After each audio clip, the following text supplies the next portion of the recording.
गाँव से जोड़ते हुए, सरकार से जोड़ते हुए, सरकार की पॉलिसी से जोड़ते हुए। जी, चलिए तो शुरुआत कर रहे हैं, एक-एक करके एक्सपर्ट से समझने की कोशिश करेंगे कैसे देख रहे हैं। जी, गौरव जी। जी, सबसे पहले शुरू करते हैं मैम, विदुषी मैम जी से बात करते हैं।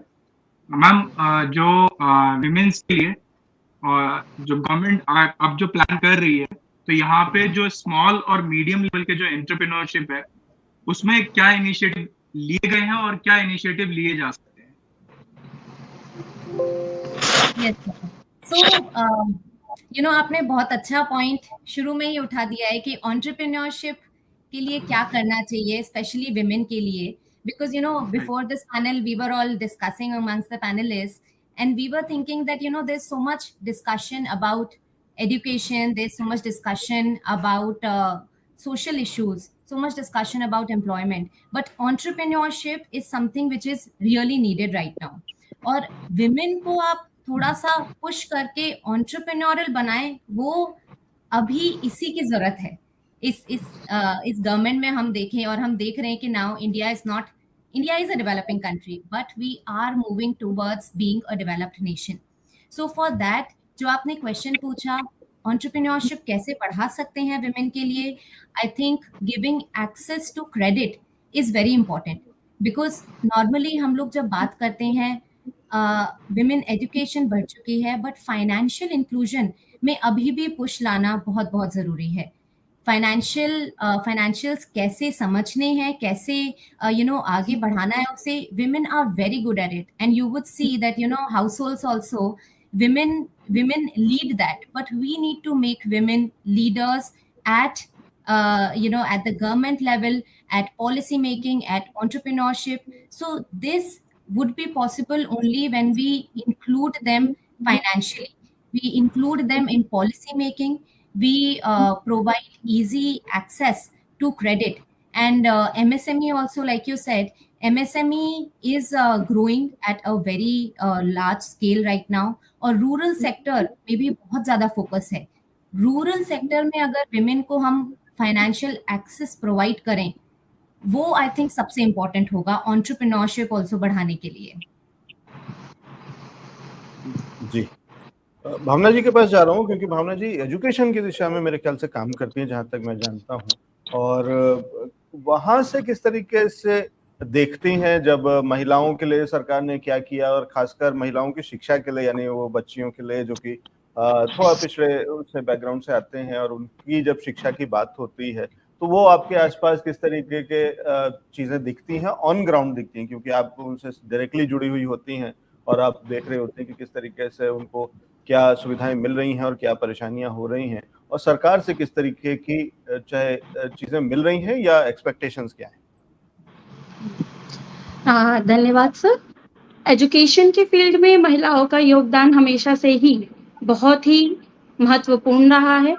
बचपन में एक वाक्य हम अपने घर में बहुत ज्यादा सुनते थे कि जब पुरुष पढ़ता है तो एक घर पढ़ता है, लेकिन जब महिला पढ़ती है तो 2 घर पढ़ते हैं। तो महिलाओं का जो इम्पोर्टेंस रहा है, महत्व रहा है, एजुकेशन के फील्ड में बहुत ज्यादा रहा है और हमेशा से ही रहा है। इसीलिए कहा जाता है कि महिलाओं का शिक्षित होना बहुत ज्यादा जरूरी है। महिलाएं अगर शिक्षित होंगी तभी वो अपने महत्व और समाज के महत्व को खुद भी समझ सकती हैं और आने वाली पीढ़ी को, वर्तमान की पीढ़ी को समझा सकती है। बहुत सी जितनी भी हमारी सरकारें आई हैं अभी तक, उन्होंने बहुत सी रणनीतियां एजुकेशन के फील्ड में बनाई हैं, जिससे बच्चों के, खासकर महिलाओं की शिक्षा के लेवल को ऊपर किया जा सकता है। जिसमें से एक आप लोगों ने सुना होगा, 2015 में आई बीजेपी के द्वारा रणनीति बेटी बचाओ बेटी पढ़ाओ।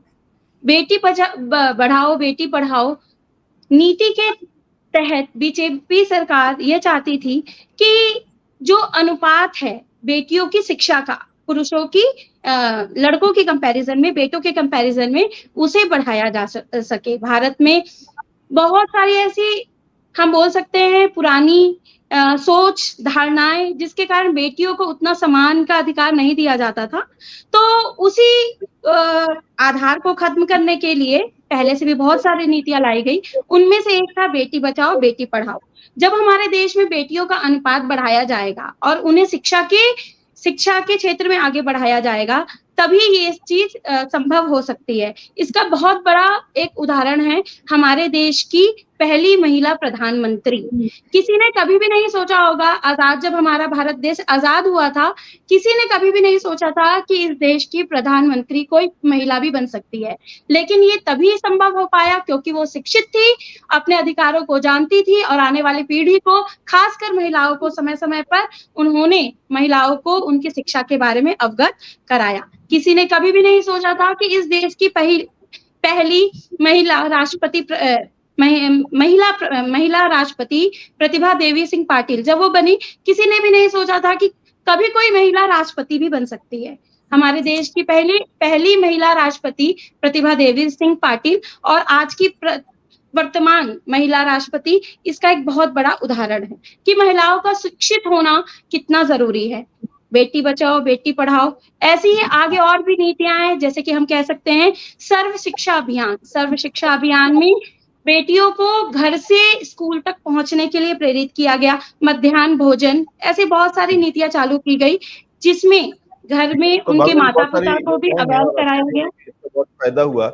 और एक अच्छी चीज आपने एक और करी है जो थोड़ी सी पुरुषों को थोड़ा एक्स्ट्रा माइलेज दे दिया है, वरना ये कहा जाता था कि अगर एक लड़का पढ़ता है तो वो एक ही लड़का पढ़ता है, और जब एक महिला पढ़ती है तो पूरा परिवार बिल्कुल पढ़ता है सर, उसका, या बिल्कुल दो सर। परिवार। आपने फिर भी उसको एक परिवार कह करके थोड़ा सा एक एक्स्ट्रा वो दे दिया है, तो उसके लिए बहुत बहुत धन्यवाद पुरुषों के तरफ से। सरोज जी के पास जा रहा हूँ क्योंकि ये काम करते हैं उस एनजीओ के साथ में और उस समाज में जहाँ पे उस तरीके के रूरल बैकग्राउंड से जो बच्चे आते हैं उनकी शिक्षा पे बहुत काम करते हैं सरोज जी।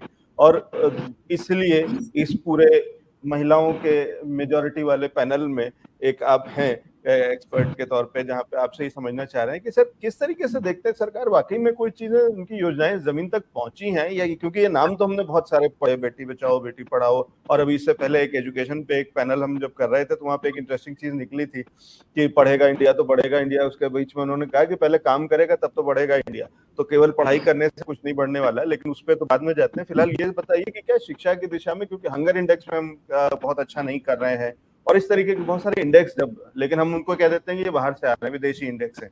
अब ये बड़ा मुश्किल है कि साहब हमारा इंडेक्स, हमारा अपनी जनगणना और हम अपने चीजें निकालते नहीं है और दूसरों के नंबर्स को मानते नहीं है, तो फिर ऐसे कैसे चलेगा? और क्या वाकई में चीजें खराब है नीचे जमीनी स्तर पे, या सब कुछ ठीक है और सिर्फ प्रोपेगेंडा है?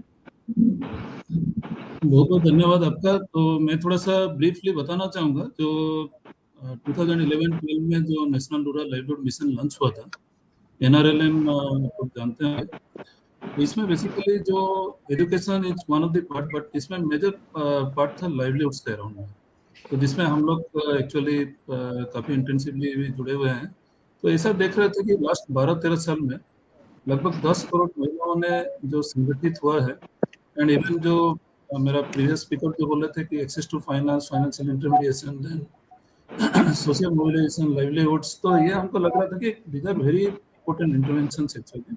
तो जिसमें लार्ज स्केल में काम तो हुआ है, बट आई थिंक लाइवलीहुड्स को शायद खाली लाखपति दीदी तक सीमित नहीं करते हुए हमको लगता है कि इसको थोड़ा सा अगर कॉम्प्रिहेंसिव तरीके से देखा जाए, जिसमें हो सकता है कि income is obviously one of the major criteria.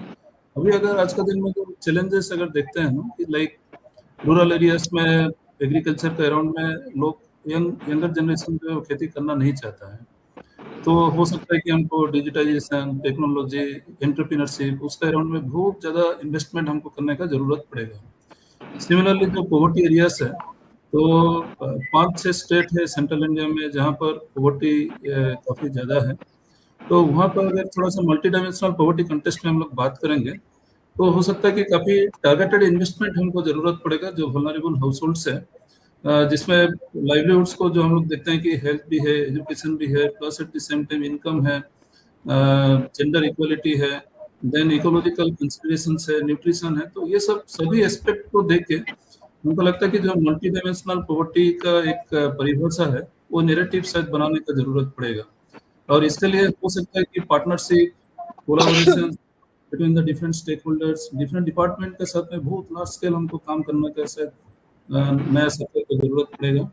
Similarly skilling एक हमको लगता है कि काफी एक इम्पोर्टेंट कंसिडरेशन रहेगा। अगर यूथ का आज के दिन में बात करेंगे, 68% ऑफ द रूरल यूथ ये ग्रामीण एरिया में रहते हैं, रूरल एरियाज में रहते हैं, but most of the skilling जो आज का दिन में होता है that is focusing on the urban areas, actually urban और सेमी अर्बन एरियाज। हम अगर ये लोकल एरिया इकोनॉमी को बूस्ट करना चाहते हैं, जैसा कोविड का टाइम में हम लोग देख रहे थे जिस तरीके का लोग का सिचुएशन था ग्रामीण एरियाज में भी, तो ये हो सकता है कि अगर circular economy and local area economy का अराउंड में अगर बहुत इंटेंसिव अगर काम होता है, तो गांव में जो रिसोर्सेस है, गांव में जो अपॉर्चुनिटीज है, गांव में जिस तरीके का महिलाओं का भागीदारी है और बेटर हो सकता है। तो हमको लगता है कि ये सब एस्पेक्ट में शायद कॉम्प्रिहेंसिवली बहुत हमको सोचने का जरूरत पड़ेगा इन फ्यूचर में, तभी जाके होलिस्टिक डेवलपमेंट होगा लोगों का। आई एम वेरी श्योर कि quality of life and livelihood में काफी डिफरेंसेस आएगा। और एक जो हम लोग प्रीवियस स्पीकर भी हमारा बता रहे थे, एक sense of agency of women collective से भी बहुत जरूरी है। देखिए महिलाएं पढ़ते हैं तो उसका घर में भी बहुत अच्छे से बच्चे लोग पढ़ के फिर आगे बढ़ता है, और ये sense of agency of women and women collectives, तो जिसमें NRLM जैसा प्रोग्राम जिसमें एक लार्ज स्केल में लोग संगठित हुए हैं, access to credit, access to finance markets, then agri entrepreneurship of non farm and this farming based livelihood opportunities, ये सब कुछ का प्लेटफॉर्म काफी लार्ज स्केल में प्रोवाइड ये करता है। तो हमको लगता है कि फाउंडेशन अभी रेडी है, नेक्स्ट अभी उसका सुपर स्ट्रक्चर और बाकी सब में शायद इंटेंसिव काम करना। फाउंडेशन रेडी है, सुपर स्ट्रक्चर बनाने की जरूरत है, और आने वाली सरकार से उम्मीद है कि वो इस फाउंडेशन पे ही बनाएगी और नई फाउंडेशन न बनाने लग जाए, क्योंकि उससे फिर चीजें और डिले हो सकती हैं। अदिति जी के पास जा रहा हूँ, और शिक्षा की दिशा में वो भी बहुत सारा काम करती हैं और उसी से जुड़ी हुई हैं शिक्षा के क्षेत्र से। अदिति जी, आप, और क्योंकि जहां तक मैं समझता हूँ आप थोड़े बड़ी महिलाओं, यानी मतलब बच्चियों के साथ में ना होकर हायर एजुकेशन के क्षेत्र में आप काम करते हैं जी, और वहाँ पे किस तरीके से देखती हैं महिलाओं की या गर्ल्स स्टूडेंट्स की स्थिति, और उनके लिए किस तरीके के स्कीम्स हैं जो एक्चुअली उनके काम आ रही हैं? कुछ स्कॉलरशिप्स हैं, कुछ ऐसी चीजें, मतलब गवर्नमेंट से कुछ है भी, या सिर्फ नाम के लिए उनके लिए, या उनके काम में कहीं सरकार का कोई दखल नहीं है, वो ऑन देयर ओन है? जी, तो मुझे ऐसा लगता है कि हम लोग एजुकेशन के बारे में बातचीत काफी करते हैं, लेकिन स्टिल जितनी महत्व एजुकेशन को देना चाहिए शायद अभी भी हम उसको लैक करते हैं। हम घरों में नहीं समझते हैं कि जो भावना जी ने बोला कि हाँ, एक अगर आप आदमी को पढ़ाते हैं तो एक आदमी को पढ़ाते हैं, और एक अगर आप वुमन को पढ़ाते हैं तो आप घर को पढ़ाते हैं, परिवार को पढ़ाते हैं। तो yes, from the ground level देखिए, अगर घर की एक महिला पढ़ी हुई है ना, तो ना ओनली कि वो अपने बच्चों को अच्छे से पाल सकती है, अपने हस्बैंड का साथ दे सकती है, सब कुछ कर सकती है। सो हमने बात करी कि नेशनल एजुकेशन पॉलिसी आई है अभी 2023 में रिवैम्प करके, और उसमें बहुत ही बढ़िया जो सारा का सारा पॉलिसी बनाई गई है, बहुत ही इंक्लूसिव है फॉर विमेन। उसके अंदर क्या है कि पहले ग्रेजुएशन देखिए, ऑफ कोर्स प्रॉब्लम होती थी कि पहले लड़कियां जो होती थी स्कूल में ही नहीं जाती थी। मिड डे मील आया, सर्व शिक्षा अभियान जो आए, उसकी वजह से लड़कियों का पैर पड़ना शुरू हुआ स्कूल्स की तरफ। उसके बाद में क्या परेशानी आती थी कि बच्ची ने स्कूल तो पढ़ लिया, 10वीं तक पढ़ ली, लेकिन 12th करने के लिए आसपास में कहीं गांव में और डिस्ट्रिक्ट लेवल पे स्कूल नहीं होते थे। सो गर्ल्स स्कूल बनाए गए। मेरे ख्याल से वो बहुत इम्पोर्टेंट एक स्टेप था, जो कि हर गवर्नमेंट ने अपनी अपनी तरफ से कुछ ना कुछ स्टेप्स जो है वो लिए हैं।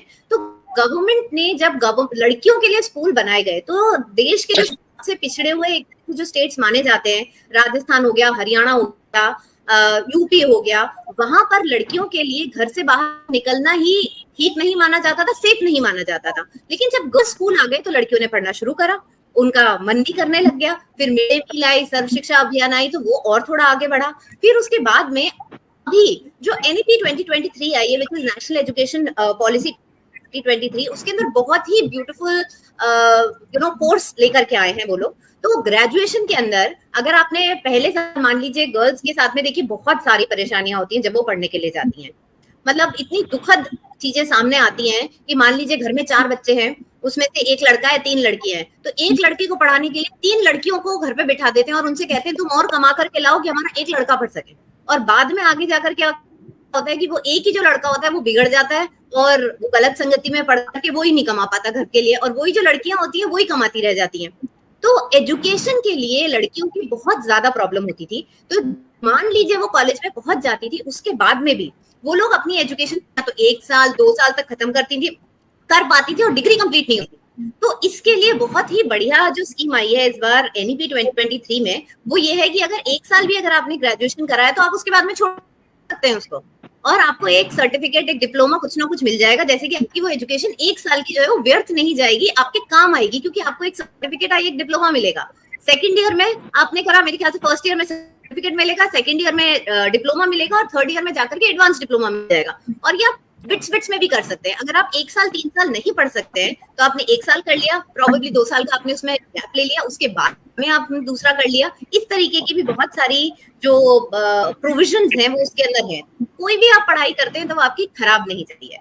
दूसरा, सब्जेक्ट्स को लेकर के एक जो बहुत अच्छी चीज आई है, सो विमेन, जब भी विमेन के बारे में बात की जाती है तो उनको ट्रेडिशनल, आज भी, मतलब मुझे तो ये काफी दुखद बात लगती है, लेकिन आज भी जब विमेन की बात आती है और उनके काम करने की बात आती है, तो मेरे ख्याल से जब मैं यहाँ उपस्थित अगर सभी पैनलिस्ट से भी पूछूंगी कि आपके दिमाग में कौन सा ऐसा ख्याल आता है कि विमेन जो है काम करेगी, कोई नहीं बोलेगा फाइनेंस, कोई नहीं बोलेगा आईटी, सब जने क्या बोलेंगे, ब्यूटिशियन करेगी जी, बुटीक चलाएगी, टीचर बन जाएगी। सबके दिमाग में ना यही चीजें आती है हमेशा। एंड स्टिल मैं आज इतने सारे प्लेटफॉर्म से जुड़ी हुई हूँ सोशली, बहुत बड़े बड़े प्लेटफॉर्म्स हैं ऑल इंडिया लेवल के, वो भी जब विमेन के लिए कोई लेकर के आते हैं कि भाई विमेन को आज हम स्किल बताएंगे, तो वो भी यही लेकर के आते हैं, सिलाई से रिलेटेड, ब्यूटिशियन से रिलेटेड, यही चीजें लेकर के आते हैं। तो अब देखिए, जब मेरे ख्याल से ग्राउंड स्थिति यही है कि आज भी विमेन, मान लीजिए अगर यही करने जा रही हैं, तो अब ये सब्जेक्ट्स आ गए हैं। आप ग्रेजुएशन लेवल के ऊपर आप ब्यूटी एंड वेलनेस पढ़ सकते हैं, आप इसी तरीके के छोटे छोटे कोर्सेज, और जो बड़ी अच्छी चीज आई है वो आई है कि कॉमर्स का बच्चा जो है वो साइंस का भी एक सब्जेक्ट पढ़ सकता है, जिसको हम बास्केट सब्जेक्ट्स बोलते हैं। कि अब ये जरूरी नहीं है कि आप अगर कॉमर्स आपने 12th में ली थी तो आपको कॉमर्स या आर्ट्स ही पढ़ना पड़ेगा। अब आपका मन करने लग गया कि भाई मैं तो साइंस पढ़ूं, मेरे को अभी तक मम्मी पापा ने नहीं पढ़ने दिया, लेकिन अब मैं पढ़ना चाहती हूँ। सो अब आपके पास में जेनेरिक सब्जेक्ट्स हैं, अलग अलग तरीके के सब्जेक्ट्स के ऑप्शन है कि एक जना हर तरीके के सब्जेक्ट्स को एक ही बार में पढ़ सकता है। वोकेशनल सब्जेक्ट्स हैं जो कह रही हैं आदित्य जी की किस तरीके से उसके अंदर में वोकेशनल कोर्सेज और वाली चीजें जहाँ अपस्किलिंग की बात होती है, तो एजुकेशन से निकल करके आप उसको कैसे यूज करेंगे काम में, वहां पे भी है। और मिनल जी जो आती हैं वो को फाउंडर हैं, डायरेक्टर हैं M4A डिजाइन्स की, यानी कि खुद ही एक एंटरप्रेन्योर हैं। मिनल जी, आपको आवाज मिल रही है मेरी? Yes, I can hear you.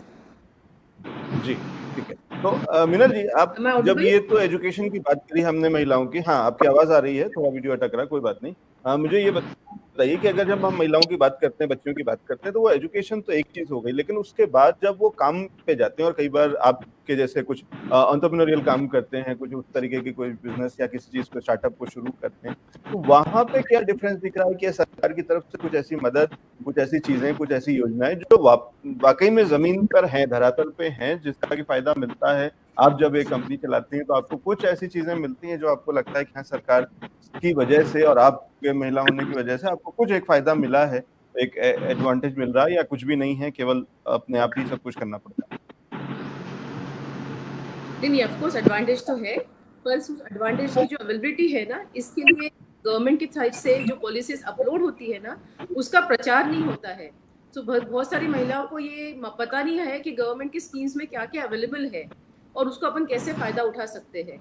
तो एक ये है कि कहीं कहीं गवर्नमेंट को कॉन्टैक्ट रखना चाहिए ग्राउंड लेवल पे भी, एंड सारे महिला उद्यमी जो है उनको रजिस्ट्रेशन करके उनको अपने ईमेल द्वारा, कॉन्टैक्ट द्वारा एक हेल्पलाइन ओपन भी करनी चाहिए जिसमें डायरेक्ट संपर्क हो सके, and easy 1 point contact and the work is done. ये ऐसा कुछ इनको गवर्नमेंट को नहीं, अभी आज जो भी सरकार आएगी एक स्कीम लानी पड़ेगी ताकि ease of doing business is actually ease of doing business then.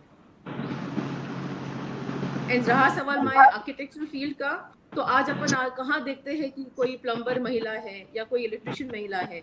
Electrical contractors में महिला होना या प्लम्बिंग कॉन्ट्रैक्टर्स में यू डोंट सी प्लम्बिंग का काम करने में विमेन दिखती नहीं है। तो एक अपस्किलिंग सेंटर वैसा होना चाहिए। जरूरी नहीं जैसे अभी आदित्य ने कहा कि सिर्फ स्टिचिंग ही करे या ब्यूटी करे, but they can come and do this man's work also, which will not be called as man's work any more then. अभी अपन देखते हैं कारीगर जब काम करता है तो महिला उसकी तरह ही करती है, पर हमने हमारे साइट्स पे देखा है कि महिला अभी चुनाई भी करना चालू कर दी। तो सिमिलरली अपस्किलिंग के कोर्सेज अगर अपन इन ट्रेंड लाए तो you have more people, more ladies जो अच्छा काम करती है हमेशा by birth. Ladies are more attune to do detailing, तो वो अच्छा प्रकार कर सकती है। तो गवर्नमेंट की तरफ से ऐसा कोई अपस्किलिंग सेंटर आ जाए जिसमें सारे जो दूसरी जॉब्स जो है उनके क्रिएशन हो सकता है। जी, निश्चित रूप से। और ऐसा कोई काम नहीं है जो सिर्फ मेंस जॉब हो, तो मुझे नहीं लगता ऐसा कोई चीज है।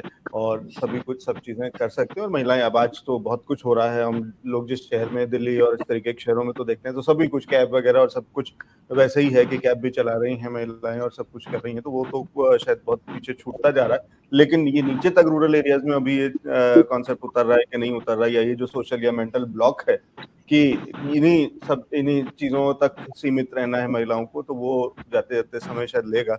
कृति जी के पास जा रहा हूँ क्योंकि वो भी एक एंटरप्रेन्योर हैं और फाउंडर हैं तो शायद ग्लोबल की। तो कृति जी, अगर एक बार माइक अपना अनम्यूट कर लीजिएगा। हाँ जी। और अब मुझे बताइए कि आपको क्या लगता है, जब एंटरप्रेन्योरियल साइड में हम महिलाओं को देखते हैं, या आपके पास यंग विमेन होंगी जो आपके यहाँ काम करती होंगी या आपके आसपास में, तो उनको और सरकार से फिर वही वाली चीज, सवाल वही है कि क्या सरकार, क्योंकि हम बात कर रहे हैं पोल्स पे, पॉलिटिक्स पे और पॉलिसीज पे, तो फिलहाल हम पॉलिसीज पे बात कर रहे हैं। पोल्स और पॉलिटिक्स उसी का पार्ट है कि पोल्स होते हैं, उसके बाद वहां से एक सरकार बनती है जो कि उसके लिए पॉलिटिक्स करती है, और उसके बाद फिर वो पॉलिसीज बनाती है। लेकिन अब जब पॉलिसीज बनती हैं तो पीछे जो पॉलिसीज रही हैं, वहाँ कुछ ऐसी पॉलिसीज रही हैं जिसका कि आपको या महिलाओं को, या खासकर जो लोग बिजनेस और इस तरीके से या जॉब्स में हैं, उनको कुछ खास फायदा मिला हो, कुछ एडवांटेज मिला हो? किसी सरकारी योजना का, कुछ ऐसी योजनाएं हैं जिसका कि आपने खुद फायदा उठाया हो और आप मेंशन कर सकते हैं? जी Lovjeet ji, thank you very much. मैं as an image consultant also, जो कि सर्विस इंडस्ट्री में आता है, कंसल्टिंग बिजनेस हो जाता है, तो मैंने 5 साल से ये एंटरप्रेन्योर जर्नी स्टार्ट की है। If I look back from the day one, जब मैंने as an entrepreneur my day one, और अब जो मैं आज यहाँ न्यूज़ चैनल पर भी मेरा प्रसारण हो रहा है, जो ये 5 साल की जर्नी है, इसमें गवर्नमेंट मुझे डायरेक्ट बेनिफिट क्या आया है, if I see, and also जो मेरे साथ other colleagues हैं, not just in my field but other consulting and services industry, if I see that struggle has been tremendous when I compare to other women entrepreneurs जो और other entrepreneurs जो कि एक manufacturing से होंगे, या again on the similar lines to what Vidushi and Meenal and Aditi was talking about, कि जो सर्विस इंडस्ट्री में है, if you are in a manufacturing industry, it's easier to get grants, but it's easier, access ज़्यादा easy है. But if you are in consulting, if you are in a service industry जहाँ पे सिर्फ consulting, आपकी knowledge और expertise ही आपका business ला सकती है, वहाँ पे मैंने देखा है बहुत ज़्यादा struggle है in terms of anything, mentorship, एक mentor ढूंढना, एक right grant।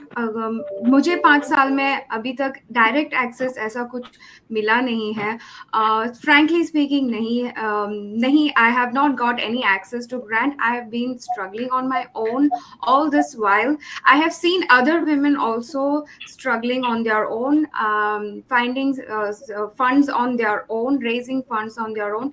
ये सब चीजें बदलना जरूरी है, because we are at the global stage, global spotlight, जहाँ पे हम 5 trillion to 7-8 trillion की भी हम बात कर रहे हैं। तो service industry is something that it should be a major focus now, apart from the other segments. When you talk about women entrepreneurs, if you see a global average, there are 30 to 40% women entrepreneurs in service industry, whereas in India there's hardly 15 to 10 और 15% in service industry. और ये industry grow ही होने वाली है, इसकी ज़रूरत पड़ने ही वाली है, बिकॉज मैन्युफैक्चरिंग और other industries are growing. Then why we are not focusing on these consulting and service industry, which is also women driven. There are more women who are qualified. It's easier to start this business from your home or from your co-working spaces, do not require much of capital. But still, when you are at the growth stage, we need help in terms of all those touch points jo other speakers today in the panel have mentioned: mentorship, upskilling, fundraising, international access to international market. ये मैंने 5 साल में मेरे खुद के research से मैंने किया है. But if it was something to do with incubation center, जो स्टार्टअप के लिए इंक्यूबेशन सेंटर्स बनाए जाते हैं, मैं आने वाली गवर्नमेंट की रिक्वेस्ट जरूर करूंगी कि एक सेंटर्स ऐसे बनाए फॉर वुमेन एंटरप्रेन्योर्स जो कि उनको डायरेक्ट एक्सेस मिले. ज़्यादा डिफिकल्ट, ज़्यादा सर्च, ज़्यादा स्ट्रगल करने की उनको ज़रूरत नहीं है. It is accessible, but just give them a right way by providing these kind of incubation centers. You can name it anything, but there has to be certain women entrepreneur cells where all these important things should be easily accessible. And बात समझता हूँ कि दोनों चीजें हैं कि एक तो आप ही के जैसे लोग, इनफैक्ट आपका जिस तरीके का आप कोच करते हैं एग्जीक्यूटिव्स को, तो इसी तरीके की सर्विसेज को और इस तरीके के यूनिट्स को सरकार कहीं ना कहीं कोलैबोरेट करके इस्तेमाल कर सकती है और महिलाओं को और ज्यादा एजुकेट करने के लिए और उनको एम्पावर करने के लिए. और वो जो आपकी समस्या है वो मैं वैसे समझ सकता हूँ कि सर्विस सेक्टर की वो समस्या है और आपको एक बड़ा जो झटका है वो जीएसटी से लगता होगा, क्योंकि इनपुट कम मिलता है और आउटपुट ज्यादा जाता है. तो वो जबरदस्ती की एक कॉस्टिंग बढ़ी हुई है, वो भी सीधा 18% वाली. तो वो एक बहुत ही प्रैक्टिकल प्रॉब्लम है, तो मैं समझ सकता हूँ. ठीक है गौरव, कुछ और आप कुछ ऐड करना चाह रहे थे, सवाल पूछना चाह रहे थे? जी सर. मेरा सवाल सभी लोगों से है. एक मेजर इशू है और वो है फीमेल की हेल्थ को लेकर. अभी तक गवर्नमेंट ने क्या काम किए, और गवर्नमेंट की बहुत सारी पॉलिसीज ऑलरेडी एग्जिस्ट करती हैं जिसके बारे में इंफॉर्मेशन नहीं है. और हम तो चलो पढ़े लिखे लोग, तो हम तो इसके बारे में समझते हैं, लेकिन कई परिवार ऐसे हैं जहाँ पे लोग पढ़े लिखे भी नहीं होते और उनके घर के लोगों को हेल्थ से रिलेटेड प्रॉब्लम के सॉल्यूशंस भी नहीं पता होते और कहाँ पे जाके ट्रीटमेंट मिल सकता है उसके बारे में भी नहीं पता होता. तो एक तो सवाल ये है कि क्या पॉलिसीज एग्जिस्ट करती है, उनको उनसे रिलेटेड इंफॉर्मेशन लेने का तरीका क्या है. दूसरा सवाल ये है कि आगे सरकार से आप क्या उम्मीद रखते हैं कि वो हेल्थ में क्या अच्छे काम कर सकती है जिससे कि फीमेल हेल्थ और ज्यादा अचीव हो सके.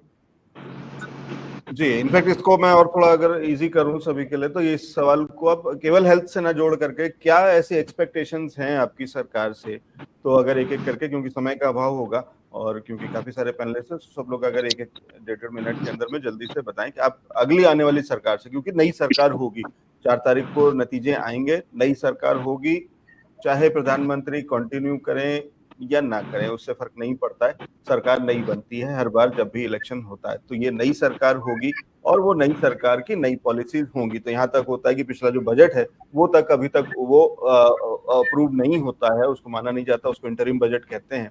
और जब नई सरकार आएगी तभी वो उस बजट को आगे अप्रूव करेगी और आगे वो चलेगा. तो यानी ये हर बार ये नई सरकार, यानी 5 साल के बाद जब इलेक्शन थे, तो लोकसभा इलेक्शन, जनरल इलेक्शन के बाद में नई सरकार, उस नई सरकार से क्या एक्सपेक्टेशंस, क्या रिक्वायरमेंट, क्या डिमांड, क्या सजेशंस हैं आपके लिए, चाहे वो हेल्थ सेगमेंट से जुड़े हुए हों या एजुकेशन से जुड़े हुए हों, क्योंकि सब लोग अलग अलग डाइवर्स फील्ड से आते हैं. तो आपकी अपनी जो एक आपको लगता है ना कि सरकार को ये करना चाहिए और खासकर महिलाओं के लिए, तो वो जरूर बताइएगा. एक एक करके शुरू करना है, विदुषी जी से शुरू कर सकते हैं. जी लवली जी.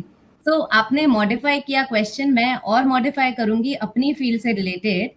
मैं कॉर्पोरेट लॉ प्रैक्टिस करती हूँ और मैं देखती हूँ लॉज पता नहीं कितने सालों से थी. मैटरनिटी बेनिफिट एक्ट ये कोई नई लॉ नहीं है, इक्वल रेम्यूनरेशन एक्ट नई लॉ नहीं है, ऐसे इस तरह के कई लॉज हैं. बट आप देखेंगे अभी थोड़ी अवेयरनेस बढ़ रही है. तो हमारे जब हम क्वेरीज आती हैं, बिग बिग कॉर्पोरेट से, कंग्लोमरेट से क्वेरीज आती हैं या लिटिगेशन शुरू होती है, आजकल इन सब चीजों पे लिटिगेशन और क्वेरीज ज्यादा आ रही हैं, इम्प्लीमेंटेशन ज्यादा हो रही है. क्यों हो रही है? क्योंकि अवेयरनेस ज्यादा है, इसको पब्लिसाइज भी किया जाता है और हर रीजन में पब्लिसाइज हो रहा है. बट अभी भी आप मेरी माने तो इनफ अवेयरनेस नहीं है. पॉलिसी मेकिंग होगी। अभी अपन गवर्नमेंट चेंज की बात करेंगे, गवर्नमेंट्स प्रॉमिस करती हैं, पॉलिसीज आएंगी, बट उस पॉलिसी का कितना आप अवेयरनेस लाते हैं और कितना आप उसे इम्प्लीमेंट करते हैं, that is very important. I think अभी अगर गवर्नमेंट चेंज होए या सेम भी गवर्नमेंट रहे, तो पहले उन्हें देखना चाहिए, रिव्यू करें पॉलिसीज को कि क्या गैप है, कितनी अवेयरनेस है, और जो एग्जिस्टिंग पॉलिसीज और लॉज हैं उन्हें कैसे इम्प्लीमेंट करना है, और जो भी गैप असेस होता है उस गैप को कैसे फिल करके एक अच्छी पॉलिसी बनानी है। वो कहते हैं ना, विमेन एम्पावरमेंट के लिए 3 L's होते हैं, आपका learning, labour and leadership. I think I want to emphasize on leadership. We have such great women panelists here and sir as well. So I think now is the time to also emphasize on leadership and ensure that all the policies, whatever those are implemented well. That I think should be the major focus now.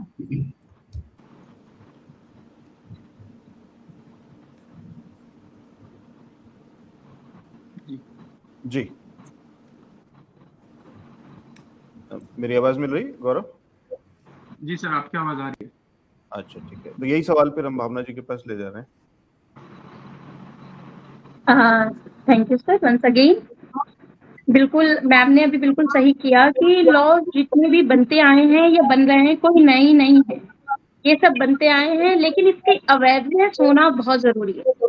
Awareness की कमी के कारण ये loss बनते तो हैं, but हम इसका पूरी तरीके से बेनिफिट नहीं ले पाते हैं, खासकर महिलाएं। तो मेरा मानना ये है कि अब जो भी नई सरकार आएगी और जो भी नई रणनीतियां बनेंगी, उसमें एक आरक्षण बिल था, विधेयक था, जिसमें 33% महिलाओं की आरक्षण की बात की गई थी। अभी भी ये पूरी तरीके से फुलफिल नहीं हुआ है, ये पास नहीं हुआ है, बिल विधेयक पास नहीं हुआ है। मैं चाहूंगी कि अगर इस और कुछ काम किया जा सके तो महिला सशक्तिकरण की ओर हमें और ज्यादा बल मिलेगा। महिलाएं हर फील्ड में और ज्यादा सशक्त होंगी, ये मेरा मानना है। जी, बहुत बढ़िया और बहुत अच्छा पॉइंट है, क्योंकि जिस तरीके से बात करी गई थी आरक्षण की, उस तरीके से टिकट तो नहीं बंटते हुए दिखे हैं कहीं, क्योंकि किसी भी पार्टी ने उतना महिलाओं को टिकट नहीं दिए हैं, नहीं दिया गया। हाँ, तो वो कहीं एक डायकोटमी दिखती है, दोनों अलग अलग विरोधाभास है कि कहते कुछ हैं और आप कर कुछ और रहे हैं। चलिए अदिति जी, क्या सुझाव हैं सरकार के लिए? जी, तो विदुषी ने बिल्कुल सही चीज बताई, that implementation is lacking. So yes, जब हम पेपर पे देखते हैं तो बहुत बड़ी रणनीतियां बनी हुई है। विमेन को 6 महीने मैटरनिटी लीव का प्रावधान है, लेकिन और जो कृति ने बोला वो मुझे काफी हद तक लगता है that manufacturing is a well regulated place. वहां पर आप लेबर हैं, आपके पास में जबान है, लेकिन मतलब मैं ऑपोजिट साइड बता रही हूँ, I am talking about from the employees point of view. So अगर आप एम्प्लॉई हैं एक प्राइवेट सेक्टर में, दैट टू सर्विस सेक्टर, तो आपके पास में कोई भी, यू हैव नो आवाज। आपको 6 महीने का प्रावधान है, आप गवर्नमेंट एम्प्लॉय हैं, आप वुमन हैं, आपको जरूर मिलेगी 6 महीने की पेड मैटरनिटी लीव। वहीं अगर आप एजुकेशन में है तो शायद आपको 3 महीने की पेड मैटरनिटी लीव मिलेगी। अगर आप कॉर्पोरेट सेक्टर और थोड़ा छोटे कॉर्पोरेट सेक्टर में है, मतलब बहुत बड़ा आपका कंपनी नहीं है और छोटे में है, वहां तो जैसे ही डिलीवरी का टाइम आता है उसको बोल देते हैं कि आप लीव पे चले जाइए, अनपेड लीव पे, और फिर उसके बाद में सोचेंगे whether we can hire you back or not. So वो बहुत ही ज्यादा एक दयनीय, और मुझे दयनीय नहीं, मुझे बहुत दुख होता है ऐसी बात को सुनते हुए कि आज भी empowered woman so much, she has educated herself, she comes from a well educated family, well aware background as well, but still they're not able to do anything about it. So I think the government should take initiative जहां पर कि वो कुछ ऐसा करें कि service sector के अंदर एम्प्लॉइज के लिए जो आपने प्रावधान बनाए हैं, जो आपने पॉलिसीज बनाई हैं, उनकी इम्प्लीमेंटेशन करी जा रही है या नहीं, और कितनी करी गई, उसका एक लेखा जोखा थोड़ा बहुत तो कहीं लिया जाना चाहिए। जैसे कि ये जो बेसिक, मतलब मैंने देखा है कि 20-20 साल के एक्सपीरियंस वाली ladies who are in the leadership role, they leave their jobs, और उसके बाद में वो, क्योंकि उनको बच्चे पालते हैं, इसलिए वो अपनी नौकरियां छोड़ देती हैं। उसके बाद में there is a lag of 10-15 years wherein they were not working। उसके बाद में आजकल लेकिन बड़ी कंपनीज जैसे इंफोसिस वगैरह के बारे में सुना है, they are calling those women back। कि जिनके 15 साल का मान लीजिए पहले वो बहुत अच्छी लीडरशिप पोजीशन में थी और उसके बाद में उनको लीव लेनी पड़ी चाइल्ड एजुकेशन के लिए, और ये सारी चीजें ऑलरेडी पॉलिसी में है। आप अपने बच्चे को पढ़ाने के लिए आपको पेड लीव मिल सकती है जो कि गवर्नमेंट में मिलती है, लेकिन प्राइवेट सेक्टर में इस तरीके का कुछ भी इम्प्लीमेंटेशन नहीं होता है।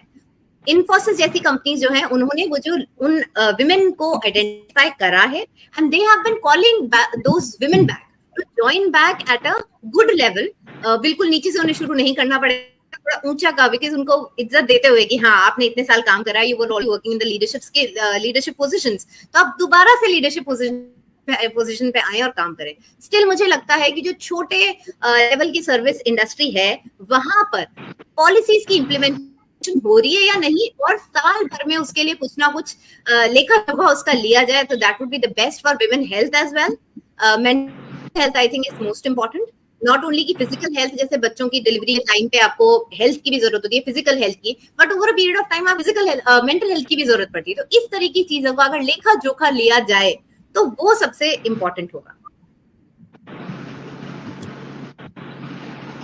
सरोज जी, आपकी क्या राय है और क्या सरकार के लिए क्या सुझाव है? आई थिंक ये काफी एक इम्पोर्टेंट क्वेश्चन है आपने जो पूछे हैं, तो हमको सिर्फ दोनों साइड देखने का जरूरत है। It's not about implementation gaps actually. तो हमको लगता है कि जब कोई प्रोग्राम, फ्लैगशिप प्रोग्राम लॉन्च होता है तो conceptually obviously it's very strong. Concept में हमको नहीं लगता कि कोई कंफ्यूजन्स रहता है, बट शायद मेरा फेलो पैनलिस्ट जो बोल रहे हैं कॉन्सेप्ट टू कमीशनिंग में शायद there are gaps actually. So I think we need to see the best practices also. Like जैसे मैं जो देखता हूँ, जैसा रूरल एरियाज में अगर बात करेंगे, जैसा आशा वर्कर है, आंगनबाड़ी वर्कर है और मितानिन है, they are all from the SHG members actually. So ये ग्रासरूट लेवल में जो डोर टू डोर लेवल में जो उनको सर्विसेज को इंश्योर कराना है तो ये लोग करते हैं। तो हमको लगता है कि और ये इंस्टीट्यूशनल मैकेनिज्म भी है, बहुत सारे स्टेट में इसका बारे में मैकेनिज्म काफी क्लियर है actually. So I think what works at scales that we need to understand, and at the same time शायद अगर ये इंटर पब्लिक हेल्थ जो सिस्टम्स है ये अगर थोड़ा सा कम्युनिटी ड्रिवन हो, सो काफी स्टेट्स में इसका अच्छा एग्जाम्पल है। तो ये एविडेंस को अगर हमने कैप्चर करें एज ए गुड प्रैक्टिस और उसको देखें कि ये पॉलिसी में कैसे इंटीग्रेट हो सकता है, so that would be another possibility actually. Like अगर 10 करोड़ वुमेन आज का दिन में एसएचजीस एंड ग्रासरूट में मोबिलाइज्ड हैं and they can play very larger role in this health, improving the health public health system actually. इसके लिए बहुत बड़ा इन्वेस्टमेंट का शायद जरूरत नहीं पड़ेगा, बट जो लेक ऑफ अवेयरनेस है शायद एसएचजीस में जो हम लोग देखे भी हैं, बहुत सारा टाइम में health and nutrition these are very interlinked actually. So nutrition specific sensitive agriculture का अगर बात करते हैं तो SHG members they are very much in this sector, माने क्रॉप प्लानिंग से लेके crop rotation, then balance diet क्या होता है, तो ये सब डिस्कशन होता है उसमें।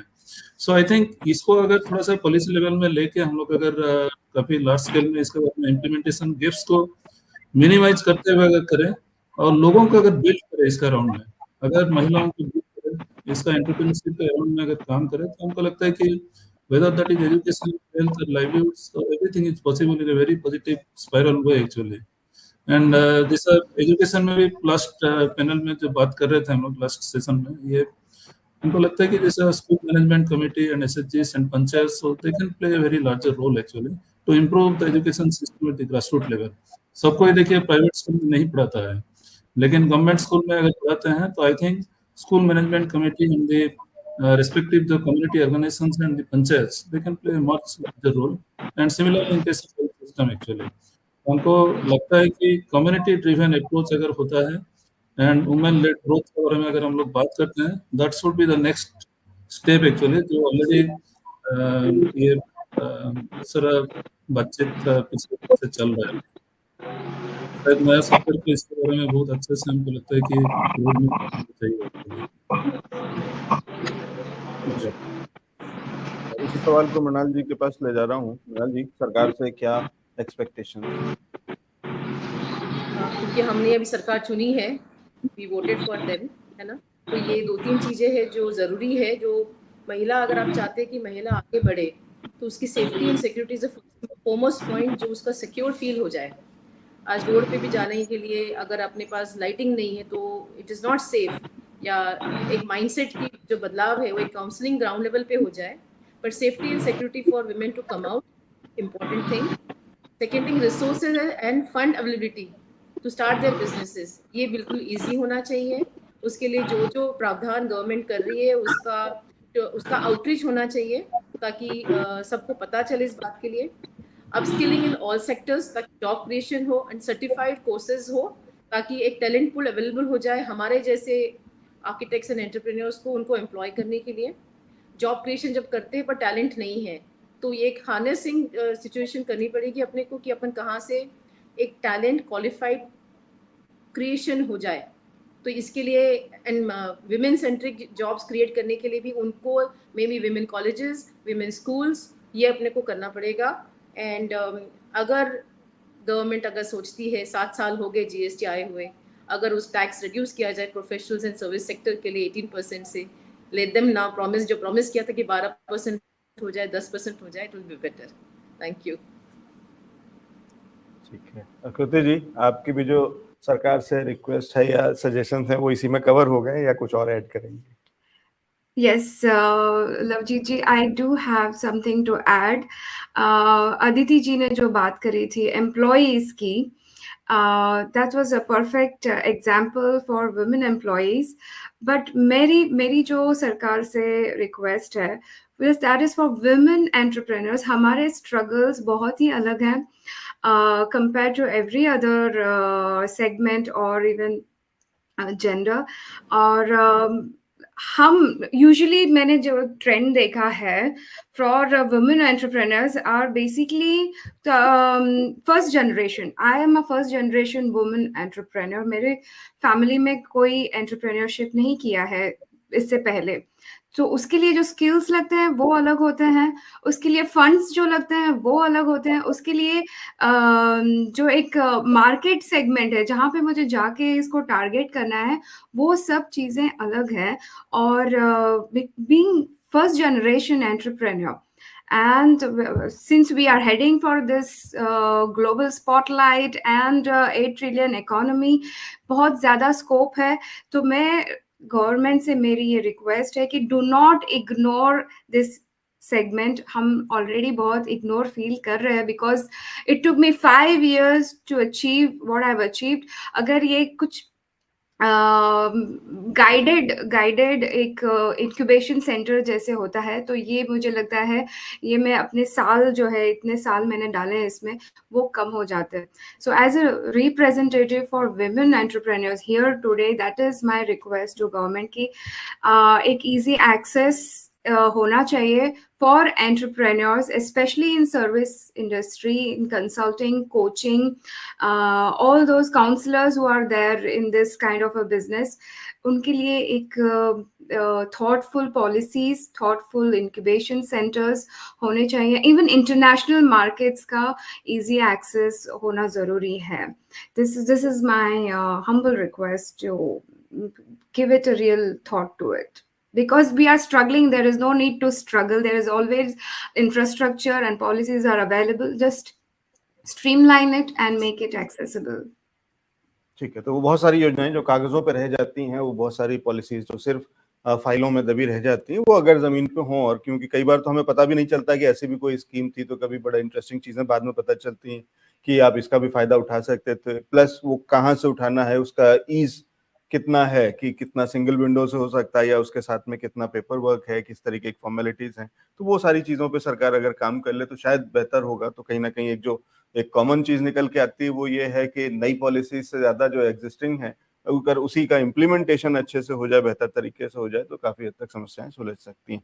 बहुत शुक्रिया सभी मेहमानों का हमारे साथ में जुड़ने के लिए. खास शो था, देश का सबसे बड़ा डिजिटल का शो है, जहाँ पे हम बात कर रहे हैं सरकार 2024 की. नई सरकार बन रही है, उस सरकार से क्या उम्मीदें हैं और क्या सुझाव हैं सरकार के लिए, आने वाली सरकार के लिए, अलग अलग सेक्टर के लोगों की, एक्सपर्ट्स की, और ये सारी चीजें लेकर के आ रहे हैं इंडिया न्यूज बिजनेस पे. बहुत शुक्रिया सभी मेहमानों का हमारे साथ में जुड़ने के लिए. कृति जी बहुत शुक्रिया, मृणाल जी बहुत धन्यवाद, Aditi ji thank you so much, Vidushi ji thank you, Bhavna ji बहुत शुक्रिया, और सरोज जी बहुत धन्यवाद हमारे साथ में जुड़ने